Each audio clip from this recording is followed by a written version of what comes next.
মেয়েদের একটি গোপন সমস্যা সাদা স্রাব। এটিকে অনেকে লজ্জার বিষয় মনে করে, কিন্তু হতে পারে এটি একটি বড় রোগের ইঙ্গিত।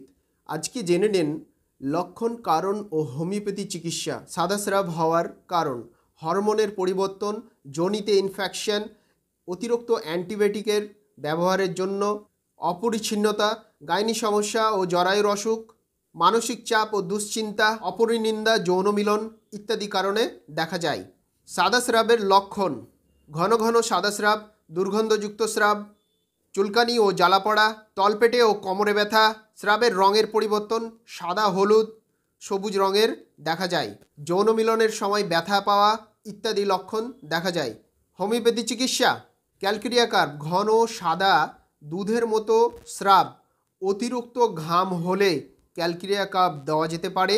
পালসিটিলা, সাদা হলুদ রঙের স্রাব হলে, মন খারাপ বা কান্নাকাটির অভ্যাস থাকলে পালসিটিলা দেওয়া যেতে পারে। ক্রিসোস্টাম, দুর্গন্ধযুক্ত ও জ্বালাপোড়াযুক্ত স্রাব হলে, যোনিতে চুলকানি হলে। অ্যালুমিনা, স্রাব পাতলা ও অতিরিক্ত পরিমাণে হয়। মাকশোল, পচা গন্ধযুক্ত স্রাব, রাতে বেশি হয়, ঘাম বেশি হয়। ওষুধ ব্যবহারের নিয়ম: ওষুধগুলি 30 পোটেন্সিতে ব্যবহার করতে হবে, 2 ফোঁটা করে দিনে 3 বার, নিয়মিত 10 থেকে 15 দিন। ওষুধ ব্যবহারের আগে অবশ্যই ডক্টরের পরামর্শ নিন।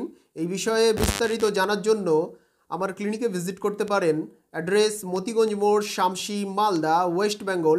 Contact number 8340183956।